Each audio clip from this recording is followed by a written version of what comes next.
Maging totoo tayo. Mas madalas na ang tao'y nagsisinungaling kaysa sa iniisip mo.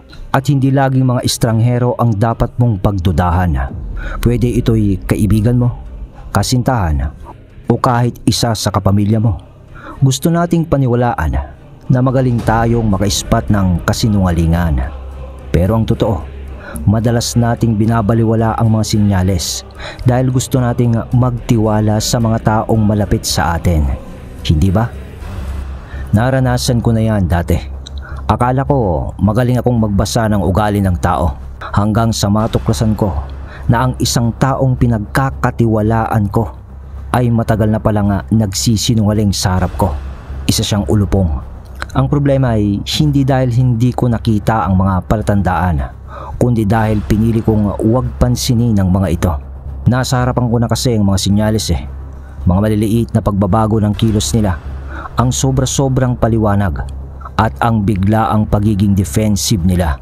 Pero kinambinsi ko ang sarili ko na walang mali. Ang katotohanan kasi, nagsisinungaling ang mga tao at ang mas maagang matanggap ito ay mas mabilis mong makikita ang totoo sa likod ng maskara. Kaya't kung handa ka nang tanggalin ang mga ilusyon mo o delusyon mo at harapin ang realidad, narito ang mga tiyak na sinyales. Maganda ka na. Dahil baka mas masakit ito kaysa sa inaasahan mo. So sa unang sinyalis tayo mga brad, mabilis na maglihis ng usapan. Maganda to, pakinggan mo.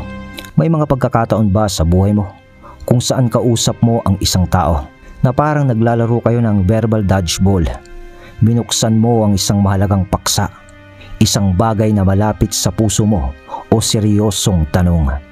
Pero bigla silang lilihis sa ibang direksyon. Sa halip na harapin ang tanong, papalitan nila ang usapan. Anong kakainin natin mamaya? O may nakita akong cute kanina na video sa Instagram. Ganon yung sasabihin nila. Pag una, hindi mo agad yon mapapansin. Pero habang tumatagal, mararamdaman mo na hindi ito simpleng pagiging distracted. Ito ay mas malalim na dahilan ng pag-iwas. At ito ang personal na kwento ko. Naranasan ko ito sa isang relasyon. Tuwing mag-uusap kami tungkol sa kinabukasan, saan kami pupunta, paano namin haharapin ang mga pagsubok, biglang lilihis ang usapan noon. Akala ko hindi pa sila handa o baka masyado akong seryoso. Hinayaan ko na lang. Inisip ko na baka panahon lang ang kailangan nila. Pero habang tumatagal, na-realize ko, hindi ito simpleng pagiging hindi handa. Ito ay pag-iwas sa responsibilidad na malalaglag sa pagsisinungaling. At ang katotohanan sa pag-iwas ay hindi nagbabago ng paksa ang tao dahil nakalimutan lang nila o wala silang interes. Binago nila ang usapan dahil masyadong hindi komportable ang katotohanan para sa kanila. At madalas pinapayagan natin ito dahil ayaw nating magmukhang mapilit o magulo ang usapan. Pero sa bawat pag-iwas, hindi natin napapansin na unti-unti nitong binubuwag ang tiwala sa relasyon. At ang epekto ng pag-iwas ay hindi lang pagtanggi sa sagot, isa itong pagtanggi sa katotohanan. At kapag paulit-ulit itong nangyayari, hindi lang paksa o yung tinatalakay nyo ang nawawala. Unti-unti na nawawasak ang pundasyon ng inyong relasyon. At ito ang paalaala, ang katotohanan, gaano mang kasakit, ay ang siyang magpapalakas sa anumang relasyon. Kaya sa susunod na may magbago ng usapan, pakinggan ang tunay na dahilan. Harapin ito ng may tapang at layunin, sapagkat ang tiwala ay hindi nabubuo sa mga lihim at pag-iwas, kundi sa tapang na harapin ang katotohanan ng magkasama. So sa numero 2 na sinyalis na tayo, hindi siya nakikinig para umunawa. Ganito kasi yon, brad. Isa sa pinakanalilimutang kakayahan ng sining ng pakikipag-ugnayan ay ang pakikinig. Sumakinig para makita ang red flag ng kasinungalingan. Aminado ako, nagawa ko na rin ito, ang magkunwaring nakikinig habang iniisip ko na ang aking susunod na sasabihin. Pero narito ang masakit na katotohanan. Ang ugaling ito ay hindi lang kawalan ng respeto, kundi maaari rin itong magbunyag ng isang mas malalim na problema, ang red flag ng kasinungalingan. Kapag ang isang tao ay hindi tunay na nakikinig, hindi lang ito dahil abala sila sa kanilang iniisip. Madalas, ito ay dahil gusto nilang kontrolin ang usapan para maitago ang katotohanan o iwasan ang isang paksa. Ramdam ng kausap nila iyon ang kawalan ng sinseridad, ang pagkukunwari, at sa halip na magparamdam ng halaga, nagpapakita ito ng manipuladong ugali. Ito ang dapat mong bantayan. Kung ang isang tao ay tila hindi interesado sa iyong sinasabi at laging naghihintay lang ng kanilang pagkakataon na magsalita, malamang na hindi nila naiintindihan ang iyong punto.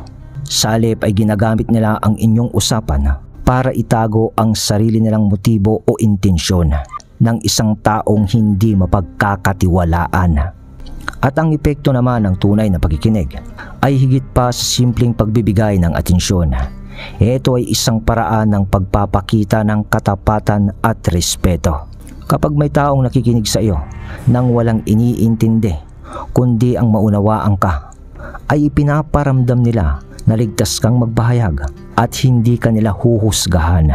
Ngunit pag ang isang tao ay lumilihis sa usapan o nagmamadaling magbigay ng opinyon o sagot nito, ito ay isang babala. Sila'y maaaring nagsisinungaling o may itinatago.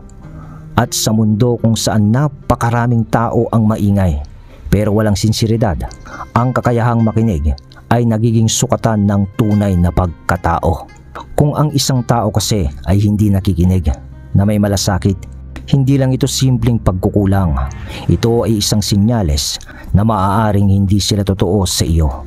Hindi lang nila binabaliwala ang iyong nararamdaman. Pinapakita rin nila na mas mahalaga sa kanila ang sarili nilang agenda kaysa sa integridad ng inyong ugnayan. Kaya't sa susunod na makaharap ka ng isang taong tila hindi nakikinig sa iyo, huwag hayaang lumipas iyon ng walang pansin. Ang pakikinig ay hindi lang regalo. Ito rin ay salamin ng katapatan. Kapag walang tunay na pakikinig, maaring walang tunay din na relasyon. Kaya't mag-ingat at pahalagahan ang iyong koneksyon na nakabatay sa totoo. Sa number 3 tayo na sinyales, pagiging defensive ng walang dahilan. Red flag yon ng kasinungalingan. Naranasan mo na bang magtanong ng isang simpleng tanong, tapos parang inaakusahan mo na sila ng krimen? Halimbawa, tinanong mo lang naman, ikaw bang kumuha ng huling slice ng pizza? Pero ang sagot nila ay isang mahabang litanya ng pagtanggi at kung gaano sila kawalang sala. Ang tawag dito ay pagiging defensive ng walang dahilan. Isang malinaw na sinyales na may itinatago sila. So papaano mo malalaman ang taong walang kasalanan? Sila yung mga kalmado at prangka sa kanilang sagot, diretso. Pero ang taong guilty, mabilis mag-reaksyon at parang may inaasahan ng paratang mo na hindi pa naman nangyayari. Ang overreaction nila ay isang taktika para ilihis ang atensyon mo mula sa tunay na issue.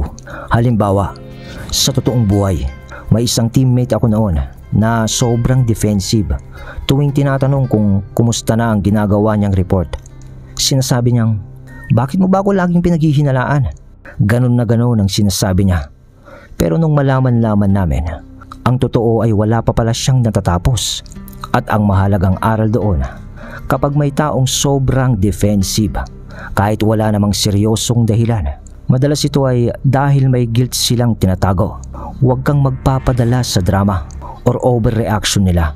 Magtanong ka lang, magsuri ng maigi, at huwag hayaang guluhin ang kanilang pagtatakip. Ang iyong paghahanap ng katotohanan, ang pagiging kalmado at tapat ay tanda ng integridad. Ang sobrang pagiging defensive ay sinyalis ng kasinungalingan. Sa number 4 na tayo, kaibigan. Ang mga kwento ng isang sinungaling, yun bang sobrang perpekto pero hindi totoo? May mga tao na kapag nagkukwento, parang na-rehearse na, parang pang-Oscar, ganon.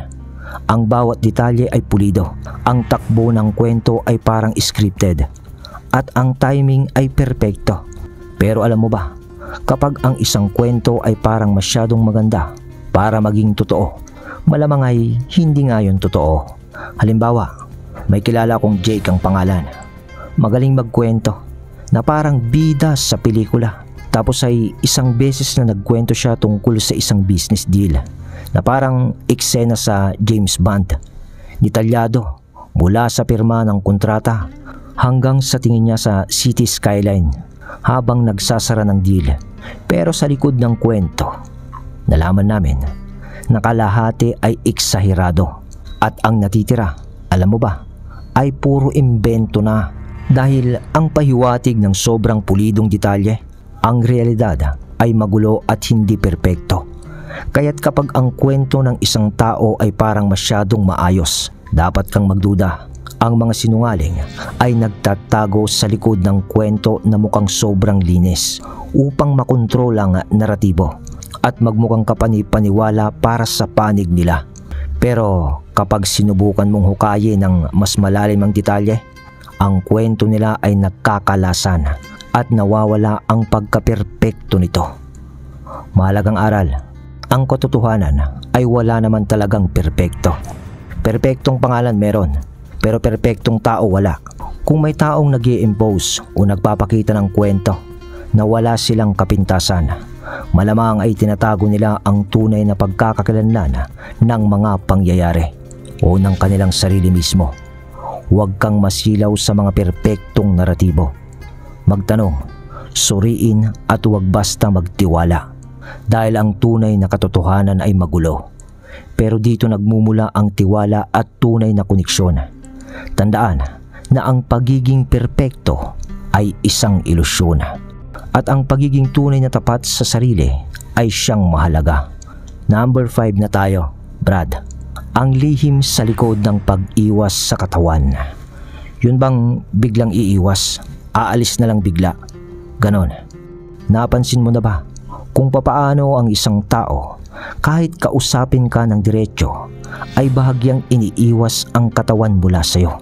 Parang sinasabi ng kanilang mga salita na nakikinig ako, pero ang sinasabi ng katawan nila ay gusto kong lumayo dito. Isa itong tahimik, ngunit makapangyarihang sinyales na kadalasang binabaliwala ng lahat. May kaibigan ako noon na laging ganito.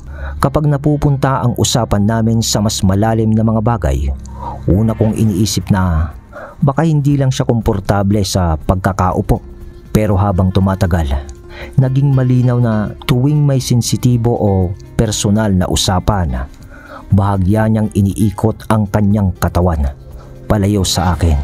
Parang gusto niyang tumakas. Sa huli, nalaman kong nagsisinungaling siya tungkol sa mga ilang bagay.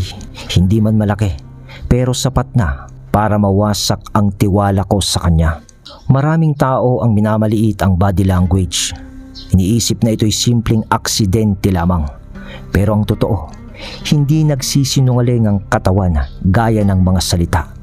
Kapag ang isang tao ay umiiwas ng bahagya habang kausap ka, subconsciously, sinusubukan nilang lumayo sa'yo. Kadalasan, hindi natin ito napapansin dahil ayaw nating harapin ang maaaring ibig sabihin nito. Ngunit ang ganitong kilos ay malinaw na sinyales na mayroong hindi tama sa taong iyon. Mahalagang aral, kapag ang katawan ng isang tao ay tumalikod sa iyo, hindi ito palaging tanda ng kasinungalingan, pero madalas ay indikasyon na may bagay na ayaw nilang harapin. Hindi ito simpleng pagkabahala, ito'y pag-iwas sa katotohanan. At ang mensahe dito ay huwag baliwalain ang mga sinyales ng body language. Kung ang isang tao ay naglalagay ng pisikal na distansya sa kanilang kilos, maaaring may emosyonal o mental na distansya rin silang nililikha mula sa iyo. Paano harapin ito? Kapag napansin mong bahagya silang lumalayo habang kausap mo sila, ituring mo itong pagkakataon para magtanong ng mas matitibay na tanong. Harapin ang sitwasyon at suriin ang kanilang intensyon. Ang katapatan ay hindi tumatalikod at ang taong dapat mong pagkatiwalaan ay hindi rin dapat tumalikod sa iyo. Mas mabuti nang harapin ang totoo, gaano man ito kakomplikado o kasakit, kaysa mabuhay ka sa distansya at pagkukunwari. So number 6 na tayo. Pagngiti o pagtawa sa usapang seryoso. Naranasan mo na bang makipag-usap ng seryoso sa isang tao pero tinatawanan lang nila ito na parang wala lang habang ikaw ay nagsisikap na magbahagi ng isang mahalagang issue o bagay na bumabagabag sa'yo? Sasagutin ka lang nila ng awkward na tawa, isang biro o mabilis na pag-iwas. Sa una ay maaaring mukhang walang mali siya o baka nakakatuwa pa nga. Pero ang totoo, madalas itong sinyales na may itinatago sila sa'yo. At ito ang isang personal na kwento. Nagkaroon ako ng relasyon kung saan tuwing sinusubukan kong magbukas ng seryosong usapan ay palaging binabaliwala sa pamamagitan ng tawa o biro lamang. Sinasabi ko minsan na pakiramdam ko lang yun. Parang nawawala ang koneksyon natin. At ang sagot nila ay isang tawa at sasabihin nilang nag-o-overthink ka lang. Relax. Sa simula, inaakala kong simpleng pag-iwas lang yon. Pero habang tumatagal, napansin kong bawat seryosong usapan ay tinatabunan ng biro o sarcasm. Sa uli, napagtanto kong ginagamit nila ang pagtawa bilang panangga upang iwasan ang accountability at masakit na katotohanan. Ang tunay na layunin ng pagtawa sa karaniwan nating iniisip na ang humor ay mabuti. Nakakatulong ito upang gumaan ang sitwasyon. Pero kung paulit-ulit na ginagamit ang pagtawa upang umiwas na lang sa mahalagang usapan, isa itong babala. Parang ginagawang maskara ang biro upang maitago ang katotohanan. Nakakapanlo mo pa kasi madalas nating hinahayaan ito dahil ayaw nating maging killjoy. Diba? Sinasabi nila sa iyon, tapos ay pipilitin nilang matapos ang isang bagay sa isang biro. At ang malalim na mensahe, kapag ang isang tao ay paulit-ulit na tinatawanan ang seryosong usapan nyo, malinaw na hindi sila handa o mas malala pa, hindi sila handang harapin ang totoo o maaaring takot silang maging vulnerable. O baka naman alam nilang sa oras na magbukas sila ay lilitaw na ang katotohanan na pilit nilang itinatago. Ano ang dapat gawin? Kapag napansin mong ginagamit ang pagtawa upang umiwas sa seryosong usapan, huwag itong hayaan. Tanungin sila ng diretso, bakit? Nakakatuwa ba ito para sa'yo? Ang simpleng tanong na ito ay maaaring maglantad ng discomfort o katotohanan na itinatago nila. Ang pagtawa naman ay maaaring makagaan ng sandali, pero hindi nito mabubura ang bigat ng isyong dapat pag-usapan. Kung ang isang tao ay hindi kayang harapin ang mga seryosong bagay, hindi ito simpleng usapin ng iisang pag-uusap. Isa itong tanda na iniiwasan nila ang tunay na koneksyon at katotohanan sa kanilang sarili. Kahit kung hindi nila kayang iwan ang kanilang biro at harapin ang mahalagang usapan, malalaman mo na ang sagot. Hindi sila totoo sa'yo. Yun. Ang galing nun mga brad, di ba? Pero bago ang number 7, mag-comment naman kayo para sa algorithm, para dumami tayo. Hindi ito AI produced video gaya ng iba dyan. Kaya mag-subscribe naman kayo mga kaibigan. Salamat. Sinyales numero 7. Kalinawan laban sa pagiging malabo. Naranasan mo na bang magtanong ng diretsyong detalye sa isang tao? Pero ang sagot nila ay puro pasikot-sikot. Parang tula na puno ng malalaking salita pero walang laman. Kapag humihingi ka ng specific na sagot, petsa, pangalan o eksaktong impormasyon, bigla silang nagiging makata sa gitna ng ulap. Nakakainis, di ba? Pero higit pa rito, ito ay isang malaking babala. Kapag hindi kayang magbigay ng tuwid na sagot ng isang tao, malamang na may itinatago sila sa kanilang katauhan. Isang halimbawa, nagkaroon ako ng kasamahan na palaging nagkukwento tungkol sa mga malalaking deal na ginagawa niya. Pero tuwing itatanong namin ang mga detalye, anong kumpanya, anong usapan, o gaano kalayo na ang transaksyon, biglang nagiging vague ang sagot. Nasa early stage pa lang daw. Maraming exciting na usapan, pero hindi ko pwedeng sabihin ngayon. Sinasabi pa niya. Pero linggo ang lumipas. Tinanong ulit namin. Pero ganoon pa rin ang sagot. Sa uli, Nalaman na lang namin na wala naman talagang deal at kalahati ng sinasabi niya ay gawa-gawa lang pala.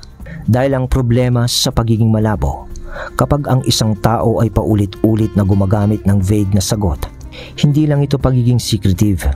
Madalas ito'y isang paraan ng pagsisinungaling. Tawagin na natin ito kung ano talaga ito. Ang pagiging malabo ay ang pinakamalapit na kaibigan ng sinungaling. Dahil pinapayagan silang umiwas sa responsibilidad at accountability sa sarili. Parang sinusubukan mong huliin ang usok gamit ang iyong kamay. Akala mo ay may nahuli ka, pero tuloy-tuloy lang sila na nakaka-escape. At papaano ito haharapin? Kung sa tingin mo ay ginagamit ang pagiging malabo para umiwas, huwag kang matakot magtanong pa. Ano ba talaga ang ibig mong sabihin? Ganon. Paki-explain ng malinaw. Ganon. At ang awkwardness na nararamdaman mo sa pagtatanong, iyon mismo ang sandali na kailangan mong magpursige. Dahil ang mga taong hindi komportable sa pagbibigay ng malinaw na sagot ay kadalasang takot sa katotohanang mabubunyag. Kapag isang tao ay hindi kayang magbigay ng specific, tanungin mo ang sarili mo. Ano kaya ang ikinatatakot nilang masabi? Ang pagiging malabo ay isang pader na itinatayo nila para hindi mo makita ang totoo. At kung hindi nila kayang sirain ang pader na yon para sa iyo, dapat mo nang tanungin kung bakit nila ito tinayo sa simula pa lang.